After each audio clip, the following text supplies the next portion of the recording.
আসসালামু আলাইকুম। কিছুক্ষণ আগে সচিবালয়ের সামনে আনসারদের সাথে আনসারদের উপরে আর কি শেখ হাসিনা ভর করেছিল। ডক্টর ইউনূসকে সরিয়ে দিয়ে তারপরে শেখ হাসিনা আবারও ক্ষমতায় বসবে। এতদিন শেখ হাসিনার যে চোর বাটপাররা বাংলাদেশকে চুরি করে রিজার্ভ সব শূন্য করে দিয়েছে, তারা আবারও নতুন করে ক্ষমতায় আসার স্বপ্ন দেখছে। তো আওয়ামী লীগ, শেখ হাসিনা বলেছিল না আওয়ামী লীগ কখনো পালায় না। আসলে আওয়ামী লীগ পালায় না। আওয়ামী লীগ এখন বিভিন্ন জায়গায় মজুদ হয়ে আছে। কখনো হিন্দুদের উপরে ভর করছে, কখনো দৌলতদিয়া ঘাটে ভর করছে, আজকে আনসারদের উপরে ভর করেছিল। ভর করে তারা ক্ষমতায় আসবার আবার এই দিবার স্বপ্ন দেখছে। এই স্বপ্নটা অবশ্য আওয়ামী লীগ দেখে না। আনসারের যারা আজকে এই জায়গায় এসেছিলেন তারা সহ যাদের যাদের উপরে ভবিষ্যতে আওয়ামী লীগ ভর করার চেষ্টা করবে, তাদের ব্যাপারে খুব পরিষ্কার একটা মেসেজ দিয়ে যায়। এটা কোনো বিশ্লেষণ বা কোনো কিছু না, একদম প্র্যাকটিক্যালি যা ঘটছে সেইটা নিয়েই আপনাদেরকে শুধু কিছু নমুনা দিয়ে যায় সামনে। দেখেন, এই গেল 15 বছরে শেখ হাসিনা শুধু নিজে বিপদে পড়ে নাই। শেখ হাসিনা পুরো বাংলাদেশে তার আসলেই তার পক্ষে রাজনীতি করুক, তাকে পছন্দ করুক আর নাই করুক, তার দলের সাথে সম্পৃক্ত তো ছিল। অন্তত ধরেন 1 কোটি মানুষ তার দলের সাথে সম্পৃক্ত ছিল। এর মধ্যে ধরেন কয়েক লক্ষ নেতাকর্মী সরাসরি তার হয়ে কাজ করেছে। এই প্রতিটা নেতাকর্মীকে আপনি বিপদে ফেলেছেন। দেখেন, এই যে মানিক, জীবন যায় যায়, এই জীবন যৌবন সব শেষ করার পরে এই বয়সে এসেও তার কত উত্তেজনা দেখেন। চ্যানেলাইতে গিয়ে কি করলো, বিভিন্ন জায়গায় সে সবসময় এত উত্তেজিত থাকে। নিয়ে যায় নাই কিন্তু শেখ হাসিনার সাথে করে। ইভেন দেখেন, পলকের মতো শেখ হাসিনার কোলে কোলে চড়তো যিনি, মা মা বলে ডাকতো, সেই মায়ের বিরুদ্ধে এখন রিমান্ডে যায় আপনার বক্তব্য দিচ্ছে যে তার মাকে সে বলেছিল ক্ষমতা থেকে স্টেপ ডাউন করার জন্য, সেই স্টেপ ডাউন করে নাই। উল্টো তাকে গণভবনে এই ওবায়দুল কাদের মারতে এসেছিল, এটা সে তার রিমান্ডের জবানবন্দিতে বলেছে। এখন এই যে উনি যে 161 দিচ্ছে বা যেইভাবেই দেখ, ইচ্ছায় দেখ অনিচ্ছায় দেখ, দিচ্ছে তো। এখন এটা যে দিচ্ছে, এই মানুষগুলি কিন্তু এতদিন ধরে তার খুব কোলের মধ্যে বসা ছিল। মা বলতে অজ্ঞান। শেখ হাসিনাকে তো পলক মা বলে, এটা একদম মায়ের মতো অজ্ঞান একদম। ওরা তো আবার আপা বলে, মাও বলে, দুইটাই বলে। তো মায়ের মতো দেখতো, আপা বলে ডাকতো। তো এই মা আপাকে এত শ্রদ্ধার জায়গায় রেখে আজকে কিন্তু সরে গিয়েছে। কেন সরে গিয়েছে জানেন?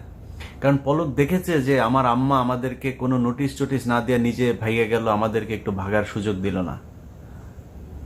অতএব এই প্রায় 1-1.5 কোটি যে আওয়ামী লীগের লোকজন, এগুলোকে কিন্তু শেখ হাসিনা বিপদে ফেলে গিয়েছে। আপনারা আজকে যারা আছেন, শেখ হাসিনার গত এই পর্যন্ত আমার চোখে পড়েছে 2টা ফোন রেকর্ড।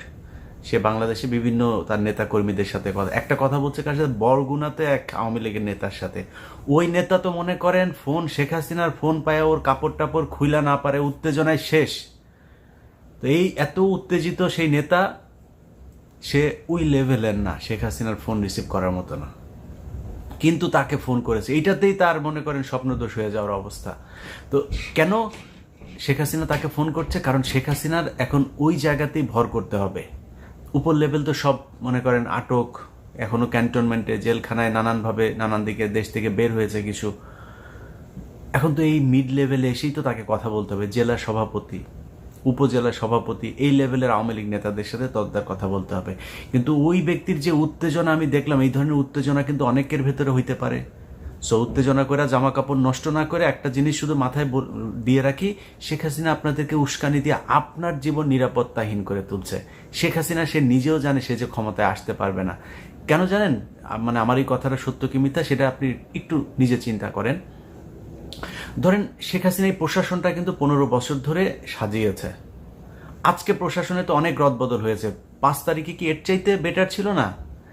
এরকম প্রশাসন শেখ হাসিনাকে দেশে রাখতে পারে। কেউ কি গণভবনে তখন হামলা করেছিল? করে নাই তো। চালিয়ে তো গোলাগুলি করতে পারতো। সেনাবাহিনী যদি বন্দুক নিয়ে দাঁড়ায় থাকতো, কামান নিয়ে দাঁড়ায় থাকতো, কেউ যাইতে পারতো নাকি গণভবনে? সে থাকতে পারতো, কিন্তু থাকতে পারে নাই। দ্যাট মিনস আপনাকে বুঝতে হবে যে এইখানে একটা বিশাল একটা শক্তি কাজ করেছে। আমি আল্লাহর উপরে অবশ্যই শুকরিয়া, আল্লাহ সব কিছুর পরিকল্পনা করে থাকেন। তো বিশাল একটা শক্তির মাধ্যমে কিন্তু শেখ হাসিনার পতনটা হয়েছে।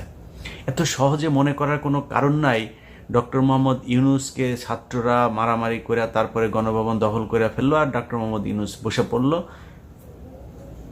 এত সরলীকরণ করলে কিন্তু ভুল করবেন। দেশ এখনো কোন দিকে যায়, কি হয়, সেটা নিয়ে অনেক কিছু দেখার আছে। আমাদের যেটা আমি ব্যক্তিগতভাবে যেই স্বপ্ন দেখি যে ভারতের বিরুদ্ধে একটা সরকার থাকবে যারা ভারতকে কড়া জবাব দেবে, সেটাই দিচ্ছে ডক্টর মোহাম্মদ ইউনূস। আমি হ্যাপি, আমার কোনো সমস্যা নাই। যারা উপদেষ্টা আছে তাদের নিয়ে আমার কোনো সমস্যা নাই, আমি চাই এরা দেশ চালাক।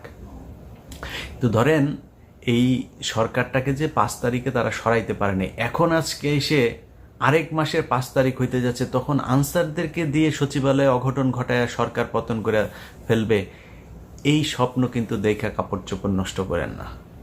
তো আমি এই কথাটা বলার জন্যই আজকে আপনাদেরকে এই ভিডিওটা শর্ট তৈরি করা, যে এই পর্যন্ত যত মানুষকে শেখ হাসিনা নতুন নতুন করে এইভাবে করার চেষ্টা করছে, আপনার দেশের পরিস্থিতি ঘোলাটে করার চেষ্টা করছে, তারপর আপনাদেরকে বোঝাচ্ছে যে হ্যাঁ এরকম করবা এরকম করবা, এরপরে তোমার পেছন পেছন দেখবা সেনাবাহিনীর কামান টামান সব চলে আসছে, এসে দেখবা ডক্টর মোহাম্মদ ইউনূসের সাথে যুদ্ধ করা শুরু করে দিয়েছে, আবার আমাকে দেশে নিয়ে গেছে। এই স্বপ্ন যাদেরকে দেখাচ্ছে তাদের জন্য এই কথাগুলো বললাম, যে শেখ হাসিনা না অবস্থা দেখেন না, ভারতেও কি হয় সেটাও দেখেন। আপনাকে আবারও বলি, বাংলাদেশের আজকের যে পরিস্থিতি, এটা খুব সহজভাবে এই জায়গায় চলে আসে নাই। হেফাজতের 5ই মের রাতে 10 লক্ষ 15 লক্ষ মানুষ ঢাকায় ঢুকে নাই। শেখ হাসিনা কি করেছে? হোয়াই নট 4 তারিখ রাতে সেটা করলো, হোয়াই নট 5 তারিখ দিনে সেটা করলো? করে নাই কেন? কিসের জন্য করে নাই? কিছু একটা আছে, ব্যাপার কিছু একটা আছে, সেগুলো নিয়ে বিস্তারিত আলাপে যাইতে চাই না। আলাপ একটাই, সেটা হচ্ছে আপনার উপরে যেন আওয়ামী লীগ আর ভর করতে না পারে, এই ব্যাপারে খুব সাবধানে থাকতে হবে। আপনি ব্যক্তিগতভাবে ক্ষতিগ্রস্ত হবেন, আনসারে চাকরি করেন, তারপরে হিন্দু যারা এর আগে ভর করতে দিয়েছিলেন আওয়ামী লীগকে, আপনাকে এলাকায় ফিরে যেতে হবে, আপনার এলাকায় মুসলমানদের সাথেই আপনাকে থাকতে হবে। সো তাদের সাথে সম্পর্কটা কেমনে ভালো করা যায় সেই ব্যবস্থা করেন। আমরা মিলেমিশে সম্প্রীতি নিয়ে থাকতে চাই। হিন্দুরা আমার ভাই, আনসাররা আমার ভাই, পুলিশ আমার ভাই, সবাই আমার ভাই। যারা সরাসরি হত্যাকাণ্ডের সাথে সম্পৃক্ত না হয়েছেন তাদের কোনো সমস্যা হবে না, আপনারা মেনে নেন। এটা মেনে যদি না নেন তাহলে পরিস্থিতি আরও ভয়ানক হবে, আরও খারাপ হবে। আজকে যে আনসাররা গিয়েছেন, আপনাদের তো এখন ক্যামেরা ফুটেজ দেখে দেখে আপনাদের বিরুদ্ধে ব্যবস্থা নেবে, কি করবেন? আপনাদের বস এসে বাঁচাবে? আপনার বসের সমস্যা আছে? আপনাদের যারা এগুলো করছে তারা কিন্তু সবাই শান্তিতে আছে। শেখ হাসিনা প্লেনে চলে গেছে তার পরিবারের লোকজনকে নিয়ে, আপনাদের কথা চিন্তাও করে নাই। তো এটা বোঝা উচিত যে যেই শেখ হাসিনা আপনাদেরকে সে তো তার ছেলেকেও ফোন করে বলতে পারতো যে তোমার ফেসবুকে একটা পোস্ট করো, করে বলো যে অবস্থা এরকম, সবাই যেন যার যার মতো সে এসে গা ঢাকা দেয়, বা তারা কয়েকজনকে ফোনও করতে পারতো। মানে আনিসুল হকের মতো চামচা, সালমান এফ রহমানের মতো চামচা পর্যন্ত ধরা খেয়ে গিয়েছে। আপনি বুঝতে পারছেন? যেটা শেখ হাসিনার, শেখ রেহানার মূল ক্যাশিয়ার, এই সালমান এফ রহমান আর এস আলম, এই দেশ থেকে যাইতে পারেনি, ধরা পড়ে গেছে। আপনি বুঝতে পারছেন যে আপনার অবস্থান কোথায় এই শেখ হাসিনার কাছে? সে বাংলাদেশে তার বাপের হত্যার প্রতিশোধ নিতে এসেছে, বাংলাদেশকে সে আরেক দেশের হাতে তুলে দেওয়ার জন্য এসেছিল, বাংলাদেশ গড়তে সে আসে নাই। এক একটা প্রকল্প, এই যে দেখে যাদের অনেকেই এগুলি বলে থাকেন যে অনেক উন্নয়ন হয়েছে এই সেই, আর একটা উন্নয়ন কি শেখ হাসিনার বাপের টাকা দিয়ে হয়েছে, আমার বাপের টাকা দিয়ে হয়েছে, তোমার বাপের টাকা দিয়ে হয়েছে, শেখ হাসিনার বাবার টাকা দিয়ে নেই। শেখ হাসিনা এখানে এক এক প্রকল্প থেকে 5 বিলিয়ন 10 বিলিয়ন করে তারা হাতিয়ে নিয়েছে। দেখেন সব শেষ, এই যে নিজেরা পোড়ায় কান্দাকাটি করলো, মেট্রো রেল টেল সব পুড়িয়ে দিয়েছে, এই সে বলে তারপর কি করলো? সেটাকে ঠিক করতে 1 বছর সময় লাগবে, 300 কোটি টাকা লাগবে, ধরা শেষ। মানে ক্ষয়ক্ষতির পরিমাণ জানা শেষ, 300 কোটি টাকা খরচ হবে। কয়দিন হলো? 20 দিন হয়েছে। ইউনূস সরকার মেট্রো রেল আজকে থেকে চালু করেছে, 300 কোটি টাকা লেগেছে। তো এইভাবেই লুটপাট হয়েছে গত 15 বছরে। এক রূপপুর পারমাণবিক কেন্দ্র থেকে $5 বিলিয়ন নাই। তো এটার জন্য আপনার মাথায় রাখতে হবে যে শেখ হাসিনা এই দেশ গড়তে আসে নাই, এই দেশ ধ্বংস করতে এসেছে। ও এই দেশের শত্রু, এটা মাথায় রেখেন। আর নিজের প্রতি খেয়াল রেখেন, আন্দাজে আওয়ামী লীগকে ভর করতে দিয়েন না। আল্লাহ হাফেজ।